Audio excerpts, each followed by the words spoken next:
तत्वाय नारायणाय गुरुभ्यो नमः।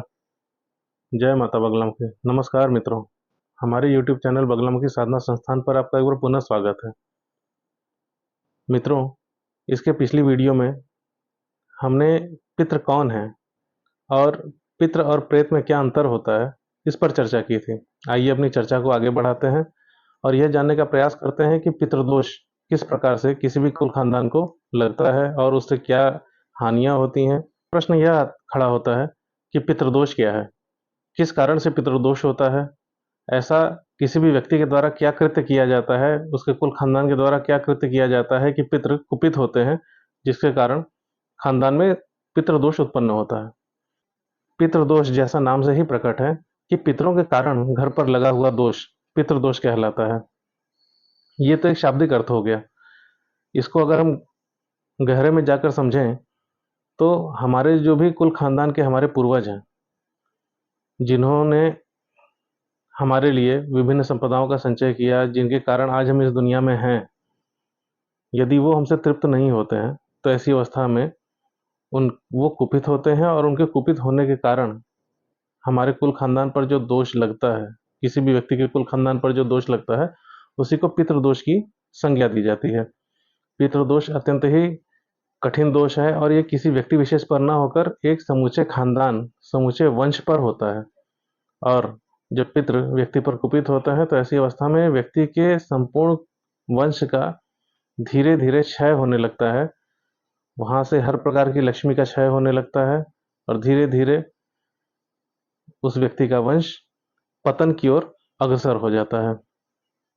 पितृदोष के क्या कारण हैं, यदि इस पर चर्चा की जाए तो मित्रों, हमारे जितने भी पूर्वज हैं, जब वो जीवित होते हैं, यदि हम उनका अनादर करते हैं, उनकी सेवा नहीं करते हैं अथवा मृत्युपरांत गरुड़ पुराण तथा अन्य शास्त्रों में वर्णित समस्त क्रियाओं का यदि ढंग से पालन नहीं किया जाता तो ऐसी अवस्था में पितृ तृप्त नहीं होते।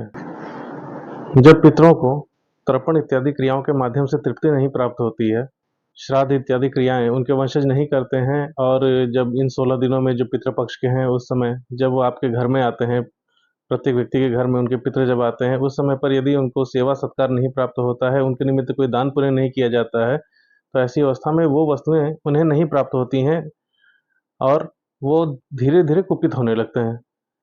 जब उनका कोप एक सीमा से आगे बढ़ जाता है तो ऐसी अवस्था में वो अपने वंशजों को नष्ट होने का श्राप दे देते हैं। यही श्राप पितृदोष के रूप में पूरे वंश खानदान पर, कुल खानदान पर लागू हो जाता है। इसी को पितृदोष कहा जाता है।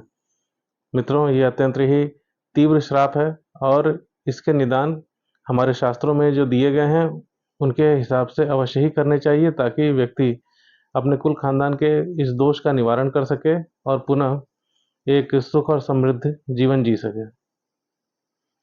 आइए अब हम चर्चा करते हैं इस विषय पर कि यदि कुल खानदान में पितृदोष है तो हम कैसे पता करें कि हमारे कुल खानदान में पितृदोष है।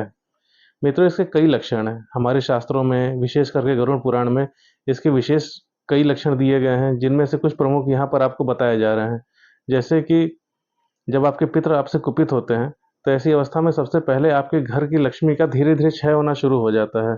घर की लक्ष्मी का अर्थ है आपके घर के लोगों का स्वास्थ्य, आपके घर के लोगों का धन, आपके घर के लोगों की सुख शांति, आपके घर के लोगों का अन्न, ये समस्त चीजें धीरे धीरे आपके घर से समाप्त होने लगती हैं, उनका क्षय होने लगता है, उनका अनायास ही व्यय होने लगता है।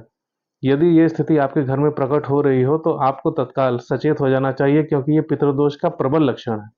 इसके बाद जब पितृदोष और प्रबल होता है तो ऐसी अवस्था में व्यक्ति के घर की दीवारों में दरारें पड़ना, छत पर से पानी टपकना या फिर दीवारों में अकारण ही सीलन लग जाना, उनके प्लास्टर गिर जाना, अगर ये चीजें बिना किसी मैन्युफैक्चरिंग डिफेक्ट के स्वतः ही हो रही हैं तो ऐसी अवस्था में भी व्यक्ति को सचेत हो जाना चाहिए, क्योंकि निश्चित रूप से घर में नकारात्मक शक्तियों का प्रभाव, खासकर पितरों की नकारात्मक शक्ति का प्रभाव घर में व्याप्त हो जाता है और पितृदोष के कारण ही ये लक्षण प्रकट होते हैं। जब पितृदोष इससे भी ज्यादा कठोर होने लगता है तो ऐसी अवस्था में व्यक्ति के घर में, उसके कुल खानदान में रक्त से संबंधित रोगों की संख्या वाले मनुष्य बढ़ने लगते हैं। ऐसे लोग जिनको रक्त से संबंधित रोग हों, उसमें भी ऐसे रोग जो असाध्य हों, जैसे कैंसर है या फिर शुगर है, या ऐसे रोग जिनसे व्यक्ति की अकाल मृत्यु कभी भी हो सकती है। जब इस प्रकार के रोग व्यक्ति के घर में बढ़ने लगें, तो उसको तत्काल सचेत हो जाना चाहिए और ये जान लेना चाहिए कि उसका पितृदोष अत्यंत ही तीव्र हो चुका है।